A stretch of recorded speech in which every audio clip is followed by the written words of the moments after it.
Live. Welcome to another episode of Be On Air. And today's episode is very special because this is live. So you may be watching this on YouTube, you may be watching this on Facebook, or you may be listening to this in the future on the podcast app. Wherever you are in time and space, thank you so much for joining us. Today's a very special episode because I've brought on two extraordinary souls. These are both educators who have been monks, and they are senior educators in the bhakti yoga tradition, as well as hosts of a top spirituality podcast. If you know who I'm talking about, then you've listened to Wisdom of the Sages. Today's conversation is going to be organic, natural. These are two dear mentors and seniors in my spiritual family, as well as in the podcasting space. And so we're going to be diving into topics such as, how do you build a podcast that's actually successful? Raghunath was on Joe Rogan. That's like the top of the podcaster's dream to make it onto that show. So we're going to be asking about that, but then we're also going to be answering and asking some of life's deepest questions. And we will be turning to some ancient Vedic texts in order to do so. So please stick around. We will be right back. I've learned more listening to podcasts than I learned in my 2 years of college. Right now is a great opportunity to leverage the power of voice. No one's going to be able to offer the world what you can. It took someone else that had a bigger vision than me to be able to show me the way. And so now that we're here, we can show others the way. What if you can do what you love to fight what you hate? Be On Air, powered by Podcast Farm. Welcome, sages. I'm so grateful that you're here, and we are all very excited to learn more about you. How are you both doing today? How's the day going? Raghu, you kick it off. I'm having a tough day. You want the God honest truth or something? I could slap something on. I'm saying I'm having a tough day today. I appreciate that, and that's what we want here. We want the God honest truth. We want the truth to life's deepest problems. So I appreciate your honesty there. And Kaustubha Prabhu, how's your day going? Is it a hard day for you? I'm doing fine, but the fact that my friend Raghunath is having a hard day is weighing a little on me too. Yeah. Well, one thing that I can sense from both of you is a dear friendship. I think everyone who tunes into the podcast immediately kind of can feel your vibe. And I thought maybe we could just start by sharing with my audience how you two met originally, because I know that you've been friends for over 30 years. You both were monks in the ashrams in the same tradition. So maybe you could share briefly just how did you two encounter each other? Kaustubha, you want to say? Well, we kind of knew of each other before we knew each other. We were kind of from the same hardcore punk, like it was kind of an underground New York hardcore punk rock scene in the early and mid 80s. And so we knew a lot of the same people. We would see each other walk in the streets and so on. But we had, I was kind of hanging out with one group of guys. He was kind of hanging out with another group of guys. But we knew of each other. But within that hardcore scene, there was I guess you could say like a vein, of bhakti yoga within that, a vein of Krishna consciousness within that. And so we both started getting into that, myself around 86 and then into 87, and Raghunath roughly the same time, right? Maybe just a year later or so. I got into it, but I didn't get more serious till 88 or so. Yeah. So then in 87, I was invited by a monk named Gunagrahi Das Goswami to travel with him. And that's kind of where I just split out of New York and started living life as a monk, traveling. And about a year after that, Raghunath also did the same, kind of dropped out of the music scene and the hardcore scene and got into the bhakti scene. And that's when we really got to know each other. And we've been close friends ever since. So one thing that's interesting to me is for listeners who may not know or be familiar with bhakti yoga, they might hear that and think that it's maybe just, a fitness thing or just a meditation thing. Maybe you could briefly explain a little bit around bhakti yoga. Sure. Bhakti yoga is like a yoga of devotion. Yoga means to connect. So we do use our different faculties to connect with the higher power. It's the idea of the soul has to reconnect. We feel a little lost, we feel a little disconnected, and we want to reconnect. So there's physical practices, and the physical practices are so damn good that they become really popular, and they almost eclipse the other, almost like the full meal of what the yoga system has to offer. But actually, the more you get into yoga, the more you realize, I'm not doing this for fitness, actually. Fitness is just a side benefit. There's so many more deeper facets of this tradition that are changing me, that are helping me evolve. So Bhakti Yoga focuses on that connection, not necessarily with the physical, although I was practicing the physical yoga at the time. And physical yoga was also very rare back then in New York City, which is hard to believe nowadays. It wasn't really in the conversation in New York in the 80s. If there was a yoga studio, it would definitely have a spiritual twist. It was not secular fitness workout yoga like there is today. So anyway, Bhakti Yoga is the yoga of devotion. It's connecting to the heart. We use mantras. We use kirtan, a lot of singing. We use basically it's about taking what you're good at in this world and using it as a way to serve the center instead of being the center. And it's a whole deep, rich, beautiful culture and philosophy. Yeah, so I was listening to one of the clips from your Joe Rogan interview talking about being on stage, right, and not, wanting to be God versus wanting to serve God from the stage, right? And so you both have amassed quite a large following around Wisdom of the Sages podcast, and you do this podcast daily. You do it partly in front of a live Zoom audience. Sometimes there's really people there in the room with you, but then the whole world at large gets to tune into these daily yoga podcasts where you both are tackling a verse from the book that you read from, the Srimad Bhagavatam, which we'll get into in a little bit, or talking about something going on for you guys currently. And you mentioned the hardcore scene you met there. For some it might seem a little bit like very different vibes than what we think of when we think of yoga and meditation. So how do you two combine those two flavors?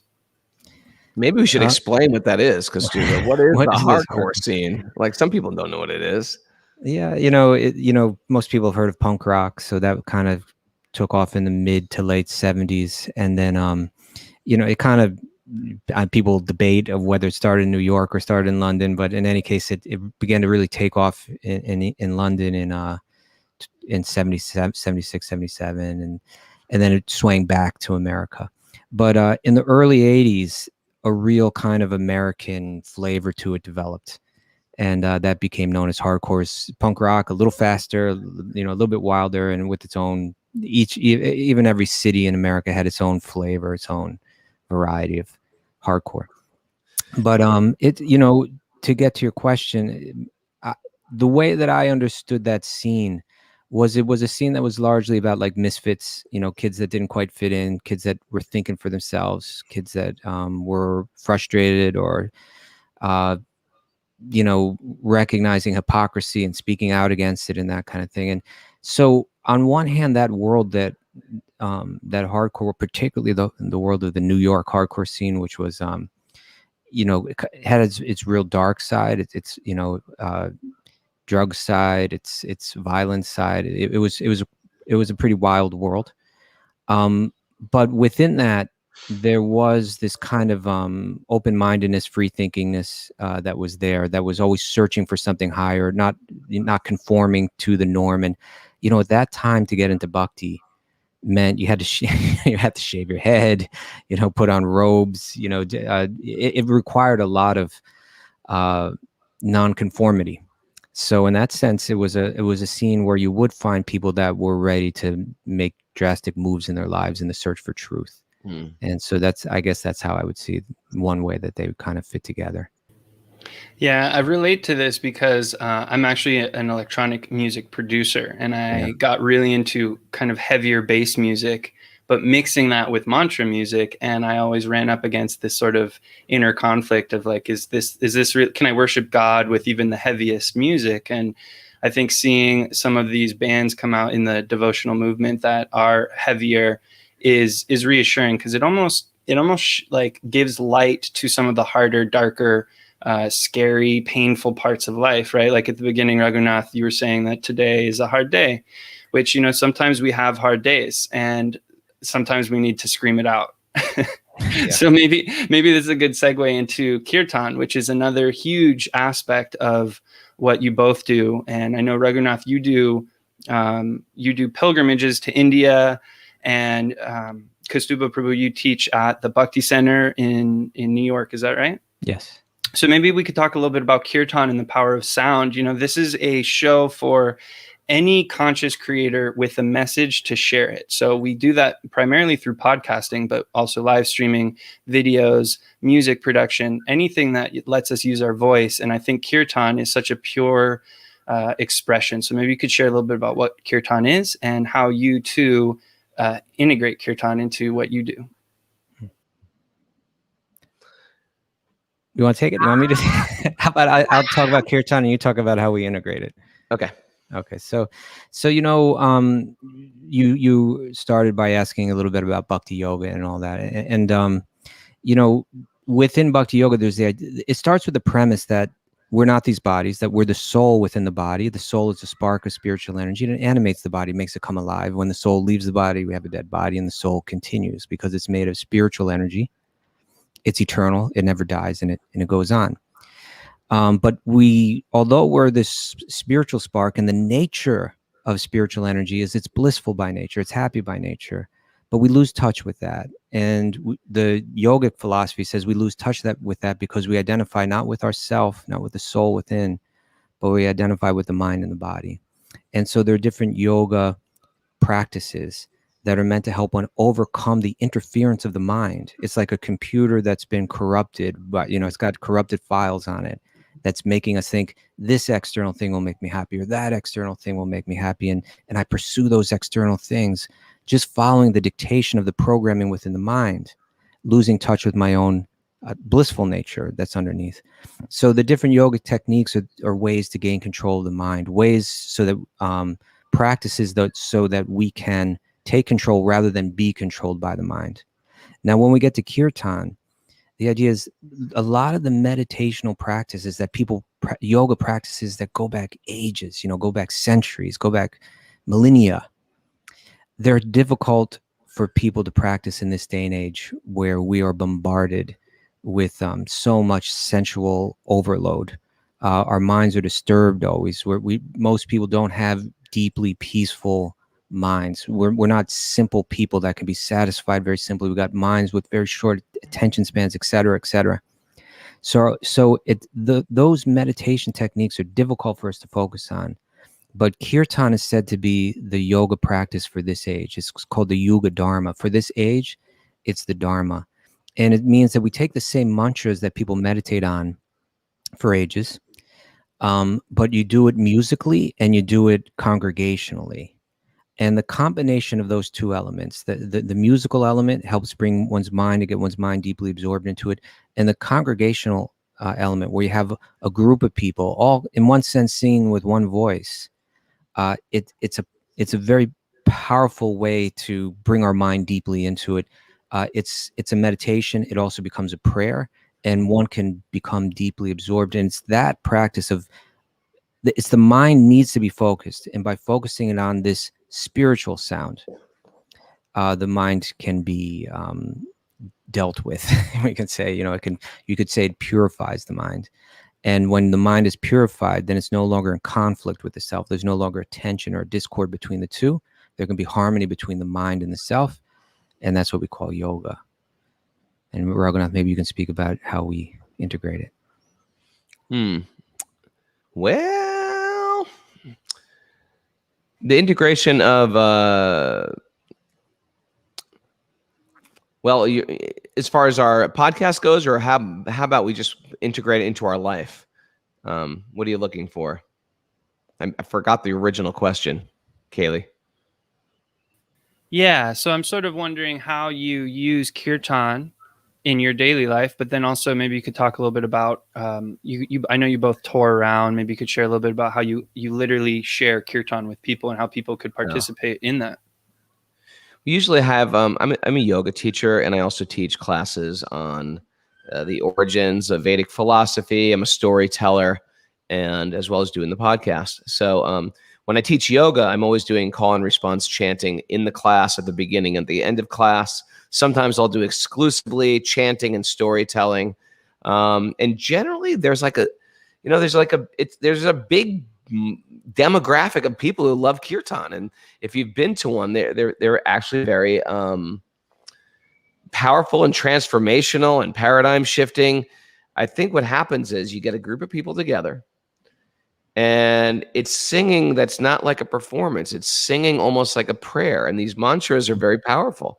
And I can honestly say that people like break down sometimes in them. You're just coming together and you're offering these prayers, and it has a transformational effect, and you like it, and you come back and you tell a friend.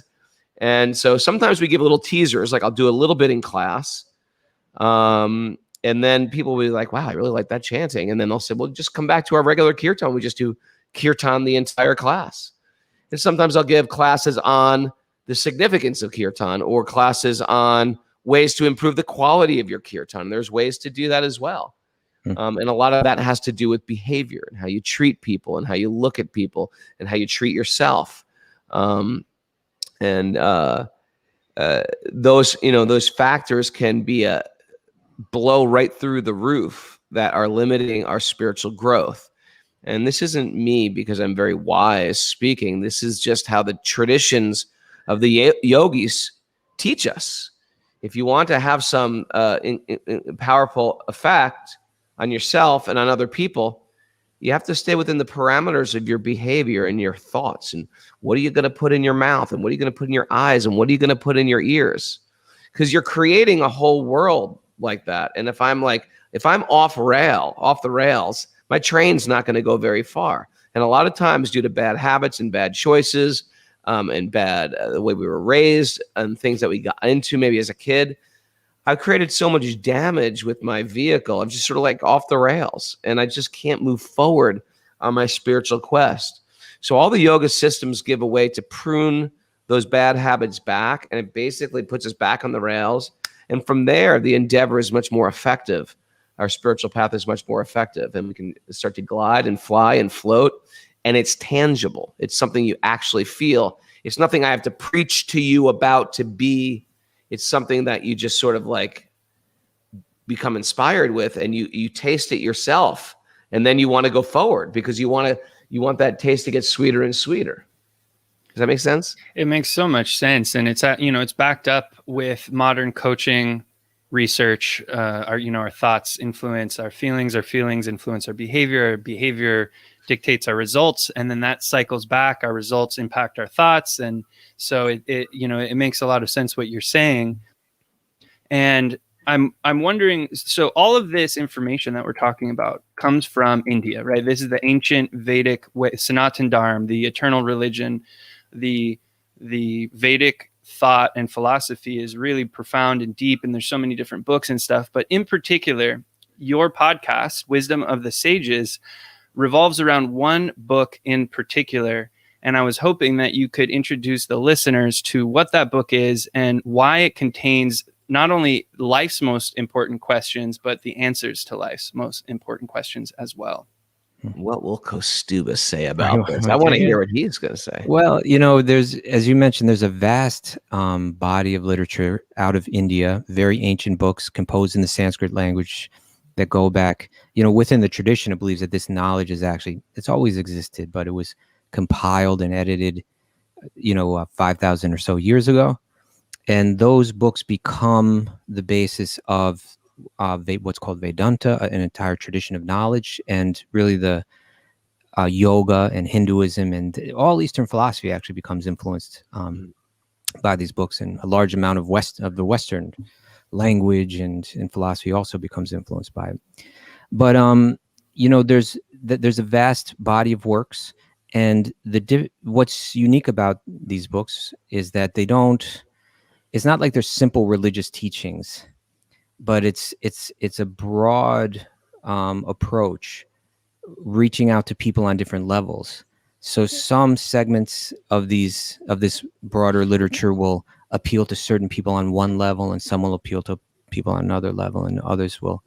So within that, you have some of these books, like the Four Vedas, mostly they teach about how to be a good, pious person, be kind to others, respect nature, respect God or the gods, demonstrate your gratitude, and live happily within the material world, which is a step up for most people, like that level of sensitivity and refinement and so on. And then there's other books like the Upanishads, which express, they more express like, hey, we're not meant to just enjoy the things of this world. There's something higher than that. You're not made of matter. You are the soul within the body. You are eternal. You can transcend this and experience a much deeper level of bliss. You need to renounce this world, go within.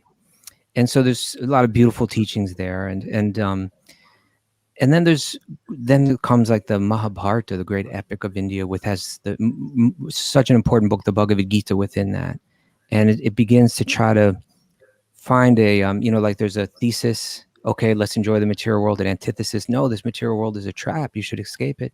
And then there's a synthesis of how we can move through this world, even be happy in this world, but not so much in renouncing it externally, but renouncing our attachments to it internally, and focusing on what's really the highest goal in life, higher than enjoying this world or higher than escaping the pains of this world, is developing divine love. And that means that one can develop love for God, our source, the root of all existence. And through connecting to that root, metaphorically connecting with every leaf, which would mean every living being. And so what happens is the Srimad Bhagavatam, which still comes later in this progression of literature, is 18,000 verses. There you go. There it is. Yeah, and that must be very thin. That's one of those one volume, like the rice paper version. That's the rice paper one, yeah, or an incredibly tiny print, yeah.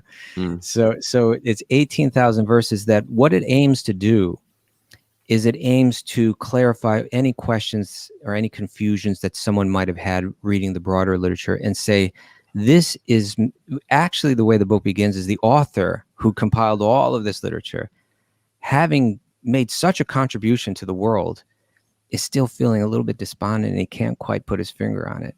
Why? His name was Srila Vyasadeva, the great compiler of all the Vedas and the Vedic literature. And he can't quite understand, why I should be feeling really good. I'm focused. I live a pure life. I give myself to serve others, and I still haven't found what I'm looking for. That's actually, he composed that song in the text, and U2 uncovered it. It was like it was coded, and they found it. And but he was trying to get to what is the root of my despondency. His guru appears to him and says, you've been indirect in all of these texts, and now you have to be totally direct, and you have to show that ultimately all of this yoga and all of these practices and all of this tradition, etc., it all leads to the highest point where one completely from the heart develops love for God, and through that love for every living being. That's where we're meant to go. That's what it's all meant to lead. Some books may get you part of the way there, and other books may get you another few steps. And then you can argue, yeah, which one is right or which one is wrong. They're all right, but they still are meant to lead to an ultimate conclusion of divine love. And that's what we find in Srimad Bhagavatam, which is, it's interesting because I find why it's so timely, and why we're getting, maybe part of why we're getting such a big response to our podcast, which focuses on this book, is because it really gets to the essence of things. It doesn't get caught up in technical details. It's very non-judgmental. It's like, no matter how messed up you are in life, no matter, we use the term a lot, a dented can, no matter how much of a dented can you are in life, really what matters most is your intention.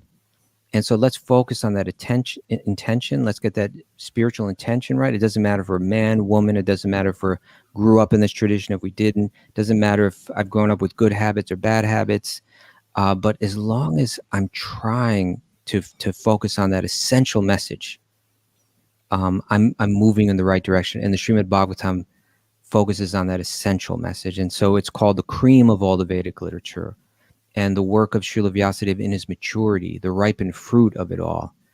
It's really what most people, when people say I'm into spirituality, I'm not into religion. I think the Bhagavatam really speaks to that. And perhaps that's why we're getting a big response to it. I think it's a thread that ties all these, Eastern practices together. The idea of meditation or kirtan or yoga or pranayam or astrology or temple worship and rituals and fire yajnas. And there's so many different facets of Indian. Where are we going with it all? What's it meant to get us to? Is there a final destination? Is that the goal? Fitness? Then I'm fit. Okay, is that a win, to be fit until I die? Or is it to be very calm and peaceful till I die? Or is it to have all these, people do this thing, it's like feng shui, vastu. Is it to have everything energetically balanced in my house? Is it to eat all organic foods or do a cleanse? Is it to detox my body? And then what? I thought I wasn't the body. Why am I detoxing this body? So where are all these practices leading to? And that's culminated in this very, very broad-gated, right, inclusive literature. When I say inclusive, I mean, it's not to say, okay, we're going to trump Christianity here. We're going to put it down a trump card and bust you open. We're not going to trump Islam. We're going to trump Judaism. It's not like that. It is the thread that ties it all together. That's the power of the Bhagavatam. It's not to convert, okay, I'm going to convert this Christian over into a Hindu. It's not that. What it is we are going to, the book is speaking now. I'm speaking on behalf of the book. The book is going to, the yoga system is going to not convert you to something, but help you remember what you already are. And what are we already? We're all pure spirit souls that just forgot. And I'm acting in many, many material ways. And because of it, I'm dissatisfied, I'm unpleased, I'm unfulfilled, I'm not satiated. And so what can I do? What is the process? What are we supposed to be doing while we're here? And truthfully, that's the first story of the book. It's a king who has only 7 days to live. And sometimes we get this idea, we think, well, that 1%, they have everything. They must be really enjoying life. How could anything go wrong for the 1%? And here it is. Here's a king. He is not just a king, he's an emperor. And he gets cursed to die. And he has to very quickly... In 7 days. In 7 days. He's going to die in 7 days. He's got to very quickly figure out what the hell to do with his life.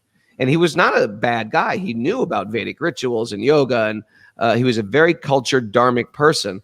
But he figured, now I'm going to die. I got to get somebody to take over my kingdom. I'm going to install my son as the next emperor. And I'm going to leave everything behind. All my wealth, my family, my stuff that I'm so attached to, and I'm going to find a teacher. And he went to that forest, he found a teacher, and he sat down with this very evolved being and said, what is the duty of a man about to die? And it's so, or even though it's sort of like a good way to start a book, it's actually our book, because we're all men and women about to die. And it may not be in 7 days like the king. It might be in 7 years, 70 years, 7 minutes. We don't know. It's like a time bomb is strapped to our leg and we don't know who set it or when it's going to go off. But we're all about to die. And so what do we do with that? Because most people who criticize spirituality, they say, you guys are just fakes. You're not dealing with reality. Hey, what's more real than that opening statement of what do you do with your life when you're about to die?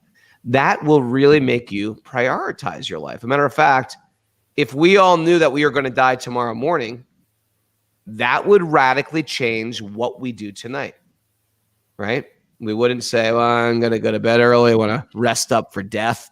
We want to do something. We want to say some I'm sorry's, forgive me's, I love yous. We'd probably make a few calls tonight. We'd probably stay up late. We'd probably get really focused. We'd probably let go of any resentment in the heart. So this is a question for everybody. And this is the way it wraps up. It really concludes the entire yogic process. And we dive into it. And it's no small undertaking, this book. It's 18,000 Sanskrit verses, 12 cantos, and we are in canto 3. Yeah, we're midway through the third, so At least you have a lot of podcast episodes. Yeah.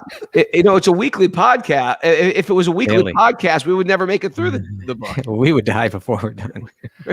No, but this is so extraordinarily beautiful. And I'm curious if anyone else listening right now, it can feel that energy. It's pretty edgy, to confront our death. And a lot of people go through life trying not to look at death and trying to avoid it. And then you'll have maybe the flip of that, where it's like you get so depressed about the end that you can't do anything, right? And so there's this middle path of keeping death and the end present, so that we have that fire to do what we're meant to do here, to really take advantage of our full life force. And I could just feel the energy as you were talking. And so this book, like you said, this is our story. This is our story. We don't know when we'll die, but it's going to come. And then what is it that we do? And so the Bhagavatam perfectly lays out these really important questions and answers and stories and ways of being. And so, one thing as you were talking made me think about the 5 aims of life, the Purushartha, right? Maybe y'all could help me out with them. What are the 5 aims of life? Well, generally there's 4 they start with, right? Dharma. Okay, 4. Well, they Dharma, say 4, but then there's the 5th. Yeah, right. Dharma, Artha, Kama, and Moksha. So Dharma means, it's a hard word to translate, but it means like living a good life, right? And there's the belief that if you live the good life, it brings you good results. It brings you happiness in life. So, and it'll bring you, those wealth, what it brings you includes Artha, which you could mean like economic well-being. And then Kama, the fulfillment of one's material desires. But then ultimately that would lead to Moksha, which would mean like letting go of all material desires and letting go of, becoming free of our entanglement in this world. And so there was, traditionally in this yogic, within this yoga tradition, there was the idea that when you're young, you're getting trained up in learning about life and learning this Vedic knowledge, learning this yoga knowledge. And then you get married. And if you've been living a dharmic life, it means you give in charity, you take care of others, you're a responsible husband, you're a responsible wife, you're a responsible parent, you're responsible people in society. And you see it all in terms of your duties to God and to your elders and to everyone else. That's dharma. And that should bring artha, economic well-being. You'll get good karma for that.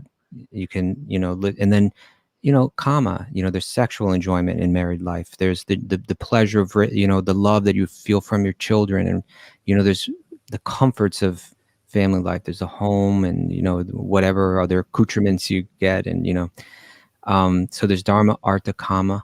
But then as you go through that, as a married couple goes through that, they live out their material desires, and they recognize that with all the material enjoyment in life, there's also pain. With all the joy of raising children, there's so much anxiety, sometimes disappointment, sometimes tragedies, pain.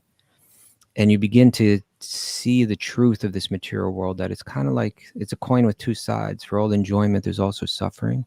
And then you begin to let it go. And so then you approach moksha, becoming free from all one's material entanglement.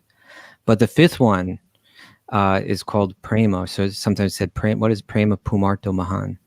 That the 5th one is really what the Bhagavatam takes one to, right? The Srimad Bhagavatam. It says, but even beyond all that, even beyond becoming free of our material desires and the reactions of this material world, karmic reactions due to our material engagement, there's, and one could achieve this peace of mukti, of moksha, but there's something more than that. There's something beyond that. That's just the negation of our material suffering. But beyond that is prema, is love for God. And as we mentioned earlier, love for every living being. So that's considered the 5th, the prem pusharto mahan, prem pumarto mahan. Yeah. And it's, those first 4, I mean, for just speaking for myself, like it's very easy for me to tunnel vision on those first four and not even think about the fifth one. And a teacher in the tradition, in the Vedic tradition, Srila Sridhar Maharaj, has this really great way of explaining kind of a similar thing in a very real way, which is like, as a being, my immediate objective is, how do I remove myself from suffering and misery? Right? That's like my first one. Then the second one is like, how do I help other people do the same? Then after that, it's how do I get knowledge? How do I have light and remove darkness? Right? Those are the second two. But then the last one, which is the prem, which is how do I taste nectar? How do I taste bliss? Right? So the positive thing. Everything else is negating itself. But what's the actual positive movement for the living being? Exactly. We were talking about this on the show today, actually, because we're saying like moksha, it's almost like when you have someone's holding your head under the water, you know, like if you're swimming in the pool or something, your kid, and then some bigger kid comes along and sticks your head under the water.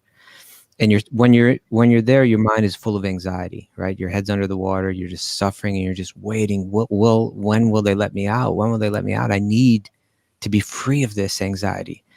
And then when they let you out, you take a breath of air, and all your anxiety immediately dissipates. And it almost feels like bliss, like, oh, this is what I needed. That's what moksha is like. But we're breathing right now, and it's no big deal. It's actually just a neutral state. There's something more to life than just not suffering. And so that's where prema comes in, that actually, you know, there's a taste, there's a flavor, there's a spiritual enjoyment that comes through love in many different varieties. And if we can find that love for God, then we can find it for every living being. And that's the deeper message of the Vedic literature. And again, that's what's revealed in the Srimad Bhagavatam. And going back to the original topic of kirtan, another form of kirtan isn't just singing, it's reciting the Srimad Bhagavatam, for instance. And so that, you know, you two started Wisdom of the Sages. Did you know that it was going to get as big as it got? Like, was that sort of a plan, or was it like, how did the podcast come about? That would be really interesting to know. Can I take this one, Kaustubha? Yeah, run with it. It was very organic. I was in India with a group of students, and we were at a ashram. And I was with one lady. I'll call her my teacher because she teaches me so much. And she was going, but she lives in India, and she's going, all your students, they all read the Srimad Bhagavatam. And my students were pretty new to bhakti. They just knew me pretty much. And I said, probably not so much. And she started lecturing us about the importance of the Srimad Bhagavatam. And she did it almost a little too much. Like, she kept on going on and on. It started getting a little awkward and weird. She's a charismatic person. Yeah, she can speak strong. She's a strong speaker, and just started. And I deal with a lot of people who are new to this type of thing. And they're new to India, and they're new to traveling, they're new to bhakti, and they're new to pilgrimage. So I am always very gentle, but she was very, very strong. So anyway, when I got home, and she was strong in insisting that everyone should read the Srimad Bhagavatam. Yeah, that everybody should read the Srimad Bhagavatam every day, not even just a little, every day. If you're reading something else and you haven't read that yet, what are you doing? Why are you reading any other book except the Srimad Bhagavatam? And so when I got back to New York City, I ran into Kaustubha, and Kaustubha said something similar. He goes, hey, you know, I'm going to start reading the Srimad Bhagavatam every day. And I thought that was very interestingly, coincidental, because it's exactly what she told me a few days earlier. And he's like, yeah, let's just do it. Let's make a commitment to just read the Srimad Bhagavatam every day. And I was like, well, I already have a couple students that I read with back at our farm in upstate. So I said, yeah, you know what?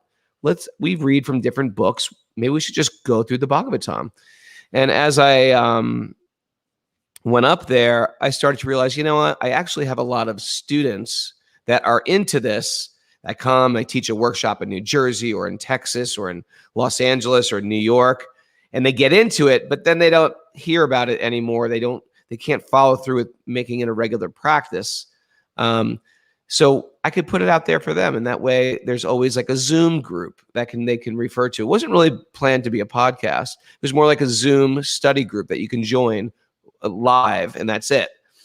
And so we started off with like 8 people who want, some students, and 10 people, 15, 20 people. and it started getting regular. And Kaustubha was reading the Bhagavatam on his own, because he made that commitment to read every day. And another thing was, in my music days, I used to be in a band, and a lot of people got into bhakti from this band I was in. And so a lot of them that, they're sort of out there, and with bhakti, it's something you got to really harness in and bring back. So I thought it will be good for the people who are into my music. It'll be good to my yoga students.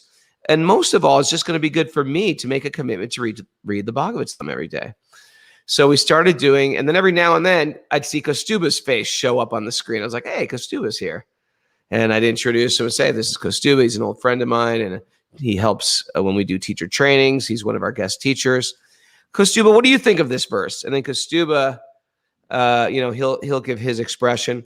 And so after a few days of Kaustubha joining, people were like, man, I really like the way you two. People would write comments and say, I really like the way you guys go back and forth, because Raghunath, you're so crazy and you're out of control and you got such a big mouth. And Kaustubha is very, very steady, and he's systematic, and he's philosophical, and you guys just play off each other so nicely. So I don't know, when did you officially join that? Well, we called it the Super Soul Sacred Sangha. Yeah, I think I joined it you began it in March of 2019. And I think I joined it a few times, like in June and July and August. Right. And by September, I think I was daily there. And then, the numbers were growing. It was like, this was at 5 a.m. in the morning. And the numbers grew up till about, like, by the time it was November or so, it was about 80, 85 people that were tuning in at 5 a.m. every morning. We weren't releasing it then as a podcast. You had to come on Zoom. Some people were downloading it from Zoom, but it was basically like an underground thing. And then we decided, we're going to make a podcast January 1st. Let's just do it. Let's make a podcast January 1st, because we are going to India to lead a training there. And we were going to travel in India for a few weeks afterwards. So January 1st was our very first one. We had about 60 live students every night. January 1st, 2020. Yeah, and January 1st, 2020, pre-pandemic, we even know how to do it. We've never done a podcast. We're just sort of completely winging it. Didn't understand the technical side, we just had to learn it. And after doing it for a month, we branded it. And after doing it for a month, we started traveling around India. And I get this text message from an old friend named Joe Rogan. And he had no idea I was doing a podcast, but we used to do martial arts together. And then he hired me as his first yoga teacher.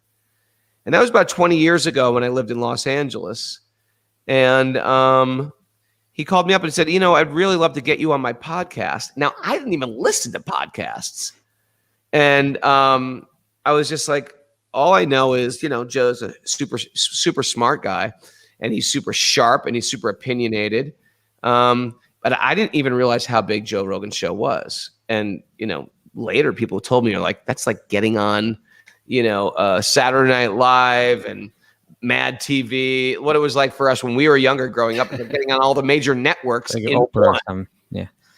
And so I said, well, why do you want to interview me? He's like, everybody does yoga. Do you want to debate me or something? He goes, no, don't be silly. I really want to know about your yoga path, because I know you're really into this, and you're not just got a 200-hour teacher training and you're like teaching. You like live this stuff. And I said, well, all right, I'll do it. When do you want me to do it? He goes, how about next week? I go, well, I'm in India right now. He goes, well, when do you get back? I said, I get back in a week. He goes, how about the week after that? I was like, all right, I'm talking to my family, but sure. He goes, okay, I'll fly you out. We'll pick you up. We'll put you in a hotel, and we'll just get you. You don't have to prepare for it. Just come. We just really want to hear what you have to say. And that really, I didn't realize it, but after I got off that podcast, my Instagram following was just going ding, ding, ding, ding, ding, ding, ding, ding, ding, ding, ding. It was like out of control. Did you get more more listeners on the podcast as well as a result of that? Oh my God. Yeah. Not only did we get more for it, but people started reading the Bhagavatam every day. Wow. And so many people just say, yeah, I heard you on Joe Rogan. I thought it was pretty intelligent. I listened to the podcast, and now I listen every day. And now I just bought a set of Srimad Bhagavatams. And I'm like, lots of people. You asked, did we know it would be as big as it would be? We didn't. And before Joe Rogan, so Joe, you were on Joe Rogan show. It was about 2 months in, 2 or 2.5 months in that's it. of our starting it. We had about 900 daily listeners at that point, which even that was That's a like, lot. wow, yeah, That's it was a like lot. that's great, It's every day, But then after Joe Rogan, overnight it shot up to 10,000. Wow. So that was like, yeah, that was a good exposure. It was I good mean, exposure. it really is the top of the podcast mountain, and it's kind of funny that it's very clear in that interview just what a nice connection you two have, and I think it's actually a really cool side of Joe to see. And it was that was the first time I'd ever actually seen you, Raghunath, and kind of started to become more. It wasn't the first time I'd ever heard about you, though. I had heard about you because you came here and you'd done a yoga teacher training that really blew my friend's mind, because you were able to do asana really incredibly, but you were talking about bhakti and Krishna and doing kirtan and all this. And so I'd heard about you, but then I saw you, and yeah, I mean, it really is powerful. And that's the idea with podcasting, right? Like even what we're doing here by me interviewing you two, your audience is seeing our conversation, and maybe some of them end up kind of checking out Be On Air podcast.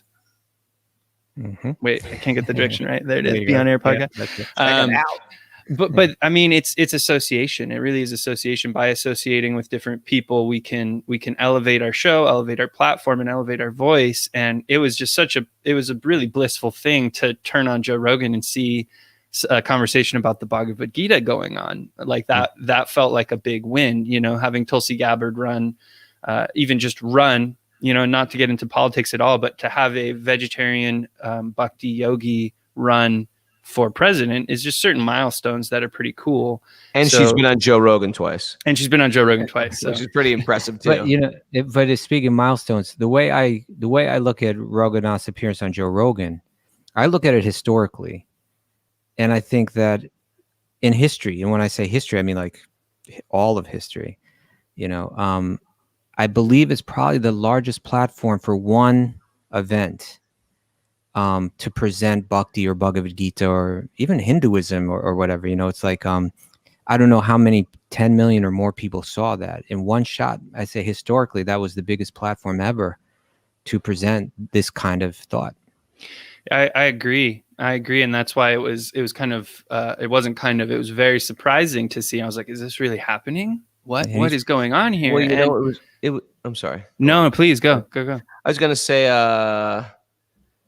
when it gets to be that amplified, and you got to think, if he would have called me, I mean, I didn't talk to the guy, and I was friends with him 20 years ago. We had a little catch up maybe 10 years ago. Haven't talked to him. And then if he would have called me a month and a half earlier, there would be no facility for people logging in, finding me, because we were just doing a Zoom class. There were no back classes. They were just one-offs. But he called me after the podcast became established. For me, we call that a Christian miracle. That is one of those, there's the probability is so unlikely. He could have called me anytime within 10. He's been doing a podcast for 20 years. It was right until we got everything set up, and then he called. So you had just branded and everything? A month and a half before. Wow. Otherwise, you couldn't. I would imagine if he called me in December. Yeah, let me. And what do you guys do? I do a lecture every morning. Would have been like, okay, there would be no link to a lecture. It just wouldn't work. I heard something really cool. We had a picnic for our podcast, Wisdom of the Sages picnic in Central Park the other day. And so we were doing like sort of a meet and greet with all the people. And some people are on Zoom, so we know their faces, but we never met them. And I tell you, they come every day. So it's like they're my family pretty much, but I've never met them personally. But there were a lot of faces I didn't know. And one lady came up to me and I said, how did you get into this? She said, I heard you on Joe Rogan. I said, well, how did you hear us on Joe Rogan? She goes, I just Google searched the Bhagavad Gita and Joe Rogan came up with you. Now, I don't know if that's because maybe she searched Joe Rogan before or something like that. But if for some reason Joe is hashtag Bhagavad Gita and you just come off at the top of the Google searches, now, and me and Joe Rogan, because Joe Rogan's so big, that will be quite amazing. If anyone searches Gita and gets that. I'm searching right now. To try and see it. And you can spell Bhagavad Gita in a couple different ways. But or at least check YouTube. YouTube. Definitely YouTube. You'll come up for sure. But I mean, it is the reason why I'm so excited about the power of voice and podcasting right now. And I think everyone is the old media empire mogul thing is slowly kind of transitioning to this distributed, everyone has their own platform, and Joe as a idea of what it could be, but then maybe more realistically, wisdom of the sages. So you've built a Patreon, you have merch, you do these meetups, you do the live every morning. There's some real people there, but then you can also get it after the fact on all the podcast platforms. So you've really built this very big loudspeaker for these ancient teachings. And it kind of reminds me of a great teacher in our line, when they started utilizing the printing press. They called it, sort of after the drum that we play, the mridanga, they called it the Brihad Mridanga, right? So this is almost like another iteration after that of like, how do you broadcast your message as loud as possible? Yeah, it's the Brihad, the big drum. It's amplified. It's like slingshotted. Podcasting is the way. It's unbelievable. It's like, why? Because it's not, I mean, imagine the old days when all this stuff was on palm leaves. And if you want to learn transcendental wisdom, you find a teacher. That's hard enough. Maybe you hear a reputation. He lives in a cave because they've given up the world and they live very simply. So you go to the village, and then he or she reads you from these palm leaves. And then imagine the time then all of a sudden, wait a second, we can print these. Oh my God, we can print these. I can take one home. I just don't have to go to the cave. I can bring one home and read it. Then I can go to the cave and ask them questions, come back. It like amplifies your learning and your focus and your day-to-day regulation and applying spiritual truth.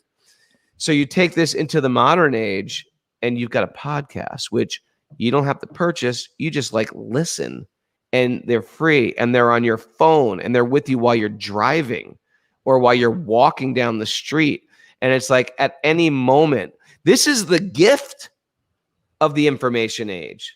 We know the deficit of the information age. It's overwhelming. It traps your attention. It takes you down to dark places sometimes. It could really ruin your life sometimes. It could make you addicted. It could, get you into all types of inappropriate things. But if you go really deep, if you're like an archaeologist and you're digging for gold, you can find incredible, spiritual, valuable things to consume. And that is incredible. That's what YouTube is great for. That's what Audible is great for. That's what podcasts are great for. Now I can go anywhere. I can be on the top of a mountain, isolated, but I've downloaded some valuable information. And by the way, we just want to reiterate that the idea of wisdom of the sages is not that we are some sage, but we are hearing from great sages. And we're just sort of repeating in a sort of modern way what they said to us. It's not like we're so great. It's that the truth, or these truthful teachings, are so great, and they become great, and we become enlivened by application. So yeah, you're in a glorious spot with this information if it's handled correctly. I would just add one thing to that, and that is that what you're saying is true. Like, we're in an age where anyone can start their own podcast, and that's unique because, if you go back a couple decades, no one could get their own television show or their own radio show, or, but now you can do it yourself. But that being said, like, the reason why we went from 900 to 10,000 overnight was because Raghunath did a really good job on that show, and the reason why he did a really good job is because he's dedicated his life to it for decades, so he really gained the knowledge and the experience of how to present it to people. He's been traveling the world, just, whether it's just concerts or yoga studios, just like, putting his heart into, communicating this message and refining that ability to communicate that message. So when he was on Joe Rogan, he really, hit the mark. And so many people are like, I want to hear more from this guy. And they came over. And so by practicing speaking about what we love the most, the longest, we become qualified to share that. We become capable to share that in ways that are digestible and accessible, which the Wisdom of the Sages podcast is that. So for everyone listening now and in the future, this is a podcast that people, if they don't do any other spiritual practice, they listen to this show in the morning. And I've heard from so many random people in my life who listen to this that aren't connected in any way. They've found the podcast and they drink from it like water, like a well in the morning, right? And it's part of their spiritual practice. So it's a really great, funny, hilarious, like you will laugh your butt off, but you will also feel deeply soothing truths, sometimes maybe some confronting truths, but the truth can be confronting, but always beautiful, loving conversations between you two. And, I know we're winding down to the end of our time today. Maybe you could share a little bit about what's coming up for both of you and for the podcast so that the listeners can know what is coming on the horizon. Well, we're about to have our 500th episode, so that's coming up. We don't know what we're going to do. We want to try to do something special. We have no idea what it'll be. Thank you. Oh, yeah. I think maybe the next thing coming is Raghunath wants to get himself one of those things. I want to get one of those long noise time. machines. We're going to Italy. We're having an Italy retreat. It's sold out. And we're going to go to Tuscany. I'm looking forward to that. We get to meet all these people. A lot of times we don't meet them, or we just know each other on Zoom. And so we're doing retreats around. We did a retreat in New York, one in LA, and now we're going to do one in Italy. I'm looking forward to it. Yeah, I was going to mention that the timing was really interesting because not only did 1 month in, Joe Rogan contacted Raghunath, but then just after Raghunath was on Joe Rogan, the pandemic set in, and the lockdown set in. And that's when people were just like, they were so much needed what we were doing, and they needed it daily. And we were already all set up, It was really a Krishna miracle there too, I think. Yeah, because then everyone went over to Zoom, but we were already there. We were already set up. We already had the whole thing ready to go. But that being said, we went a year and a half without really being able to meet the people in person. And so what we do want to do, part of what we want to do is we do want to improve our marketing. So because we believe it's a message that if a lot of people hear it, it'll be valuable for them and they'll take to it. But we also want to try to reach people and provide all kind of opportunities where someone could say, you know what, this is changing my life. How do I pursue it further? And so we do want to design more kinds of ways to meet and help people, train them, connect with them, inspire them in person as well. So maybe that's something we'll be developing more in the future. One thing I want to share before we leave is, and one thing I'm really happy that it emerged into this, but we had a Patreon community, and on the Patreon community, we make it so anybody can join. If you want to contribute, it's community sponsored. You go to patreon.com/wisdom of the sages, and you give whatever you want, $1, $100. Whatever you give, you get the same thing. Yeah, but we put on yoga classes, workshops on Ayurveda, on health and well-being. And another thing that blossomed out of this was this beautiful 12-step bhakti recovery group. Yeah. And it's grown into a full-blown multiple meetings per week, every day. 10 meetings per week now. Because the idea is that we're suffering in this material world, trying to put a square peg in a round hole. Like, I'm trying to fulfill my spiritual self. I'm a spiritual being, and I'm trying to fulfill that hole with material desires, and it's just not working. So 12-step programs and bhakti yoga go beautifully hand in hand. And we have a huge community of people that take it very seriously, and they want recovery, and they want healing, and they want growth, and they want evolution. And they want it in the context of bhakti, right? Yeah, it's really inspiring for me to witness it go, because we basically just had the idea of doing it, and some of our big recovery students, they ran with it, and they really made a beautiful garden out of the entire thing, so to speak. And I'm really impressed, and I'm proud to be part of it.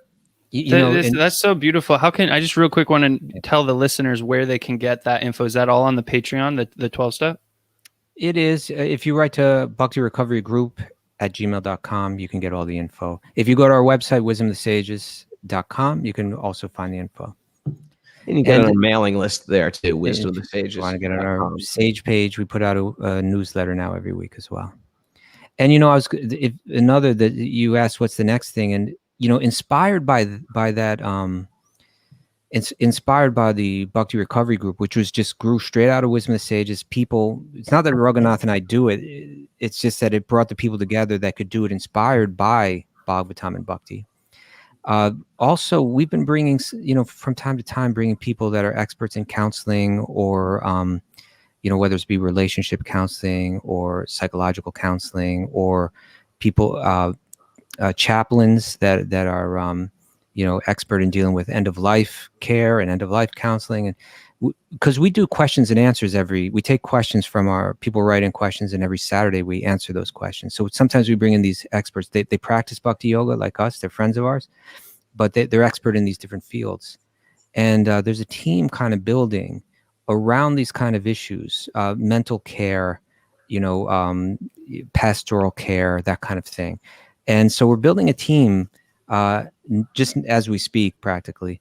And it was easy for the 12 step because like 12 steps are the meetings and how they work is already laid out, and it snaps right into Zoom. And so this group is getting together, and we're trying to figure out what are the best forms by which they can reach people. And people are eager to get it. So that maybe that's the next significant thing to grow out of Wisdom of the Sages. That is so inspiring, and something that my father, it was a wish of my father that he worked to do during his lifetime. And it's something that is important to me as well, which is to provide those services and that support to our community. And so thank you so much for sharing that on here. So again, people listening, dear audience, you can connect with Kaustubha, Das, and Raghunath on their Patreon at patreon.com/wisdom of the sages, also wisdomofthesages.com. And what was the Bhakti Recovery? Bhakti Recovery at gmail.com. At gmail.com. Bhakti Recovery at gmail.com. And of course, every day, tune in to Wisdom of the Sages podcast on all platforms, wherever you get your podcasts. You're on YouTube as well? Yes. Yep. Okay, so you can literally tune in wherever you are and get these doses of extraordinary truth, ancient wisdom that has been passed from teacher to student to teacher to student and preserved for thousands of years, and just truly timeless wisdom. Kaustubha, Raghunath Prabhu, is so wonderful to have you both on the show. If there's anything else that you'd like to share in closing, I open up the space for you, but it has been an absolute honor to get to spend this time with you both. Keep doing what you're doing. You're inspirational yourself. Glad to be here, and looking forward to connecting with people. You can reach me at Raghunath Yogi, and how do you spell RaghUnath? Spell my name. And Kaustubha, what's your Instagram? Instagram, it's just Kaustubha, Kaustubha. Kaustubha. Yeah. And stay connected with us. Yeah, thank you, Kaylee. We love what you're doing, and we didn't mention it, but you're a bit of a counselor for us and helping us get our act together. So we're so appreciate of you and all that you do. Actually, Kaustubha's is K-A-U. Oh, thank you. K-A-U. When I try and do this on the fly sometimes. Kaustubha. How's that? That's it. That'll do it. If you're watching this, you can grab their Instagram handles. Otherwise, you can definitely go to wisdomofthesages.com. And thank you so much for sharing that. Yeah, it has been really an honor to get to learn more about the podcast and share whatever experiences and tips that I've picked up from different folks I've listened to, learned from, and my own experience. And I am just so excited that you all are out there sharing these messages every day, that exists. And it gives me endless hope for podcasting, for the times that we move in, that there are people that are devoted to sharing such positivity and encouragement in times of darkness and strife, honestly. So with that, we shall bid our esteemed guest farewell. Thank you so much for giving us that time. It has been absolutely wonderful. If we didn't get to your question, I apologize. Thank you so much for tuning in, Steve, Paolo, Christine from Astrology Now podcast. Christine. Yeah, she's there. And we shall see you on the next episode of Be On Air. Take care. Thanks so much, Kaylee.